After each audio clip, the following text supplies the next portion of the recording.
sou Ana Carolina Praça, psicóloga infantil e escolar, e hoje vim aqui no projeto A Chave da Questão responder uma pergunta até certo ponto bastante polêmica, mas que chega bastante para mim em toda a minha trajetória, em todos os meus ambientes de trabalho, que é, afinal de contas, cada criança tem seu tempo?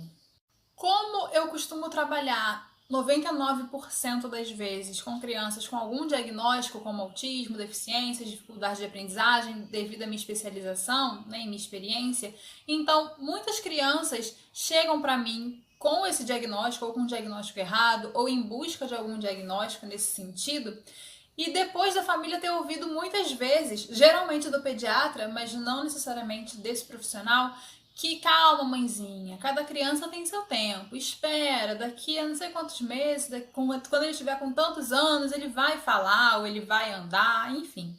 Sempre que a criança apresenta um atraso, né, entre aspas, por enquanto, né, sempre que a criança apresenta algum sinal de alerta, melhor, no desenvolvimento, a família vai em busca e aí geralmente o pediatra é o profissional que está mais perto dessa criança, né, porque é acompanhado muitas vezes desde a hora do parto por um pediatra.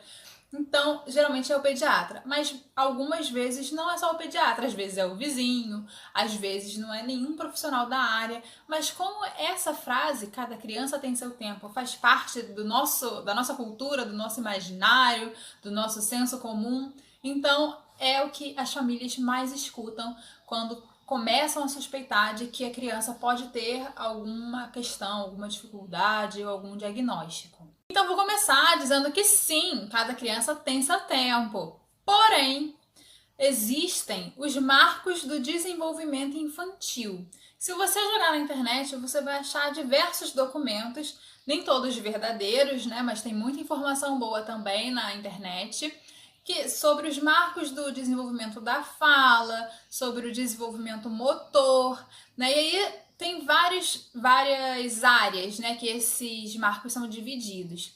E neles, o que vem? Eles vêm o que é esperado que a criança faça até tantos meses ou até tantos anos. Então, até 3 meses, o que é esperado que a criança tenha desenvolvido já em termos de linguagem, por exemplo? De 3 a 6 meses, de 6 a 9 meses, de 9 meses a 12, e aí geralmente vai de 12 a 18 meses, 18 meses a 24 meses, e assim vai, passa a ser uma análise mais anual, né? Mas existem esses marcos, e esses marcos não foram pensados por qualquer pessoa, jogados lá no Google, eles têm um embasamento científico e por isso eles são válidos. Então, quando a gente diz que cada criança tem seu tempo, não é totalmente verdade, porque cada criança tem seu tempo, mas dentro ali de um limite que vai virar um sinal de alerta para o desenvolvimento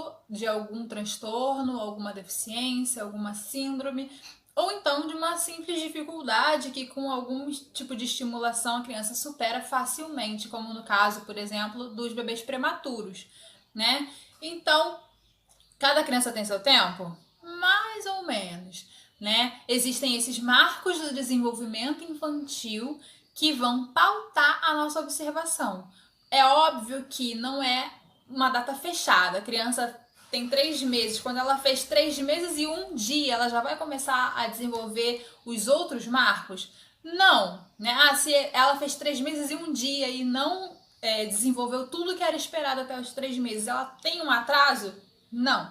Mas, quando ela tem 6 meses, quase, 5 meses e 20 dias, por exemplo, e ainda não desenvolveu alguma coisa que era esperada lá nos 3 meses, aí já é um sinal de alerta. Que, como eu disse, é um sinal de alerta. Não significa nada somente essa informação, mas já é um material para você levar para o médico ou para um especialista, dependendo da área, para investigar e estimular. Não necessariamente porque seja um diagnóstico, seja um transtorno, uma síndrome, mas porque se é alguma dificuldade, algum atraso, merece uma atenção especial, um estímulo especial para que a criança desenvolva isso que ficou para trás e não tenham atrasos acumulados. Um exemplo muito simples, só para a gente fechar aqui o vídeo. Muitas crianças chegam na etapa de alfabetização por volta dos 5, 6 anos de idade e não conseguem ser alfabetizadas. Quando a gente vai ver, aí tem várias suspeitas, né, em relação aos transtornos de aprendizagem. Mas muitas vezes a gente vai ver e é porque a criança tem um atraso motor. Não é uma questão de alfabetização a nível cognitivo, mas é motor mesmo, de segurar o lápis para conseguir copiar e fazer a letrinha, né? Então, se o atraso não for visto quando ele começa a aparecer, aí pode ser estimulado, vão ficando atrasos acumulados, porque outras coisas não vão sendo desenvolvidas porque não tem aquele pré-requisito. E aí, quando chega em alguma outra idade, como a idade de alfabetização, ou então às vezes a criança atrasa o andar, mas o andar não é o primeiro atraso, né? A criança já não engatinhou, já demorou a ficar sentado. Então, tem vários sinaizinhos que a gente deve ficar alerta sim para evitar outros atrasos. E isso independente de diagnóstico. Então, diante de qualquer suspeita, né, busque um profissional ou seu pediatra de confiança, ou então se você acha que não está tendo a atenção devida daquele profissional para aquela sua suspeita, né? Se você já ouviu muitas vezes, calma, mãe, toda criança tem seu tempo, e isso não te convence, não te deixa segura, procure opiniões, especialistas, vá em busca do que você acredita que seja melhor para o seu filho. Nem que às vezes realmente seja só te acalmar, de que calma, ele está no tempo dele, né? Mas que te passe essa segurança e que te mostre por que tudo bem esperar mais um pouco. Fico por aqui então, obrigada pela atenção e até um próximo vídeo.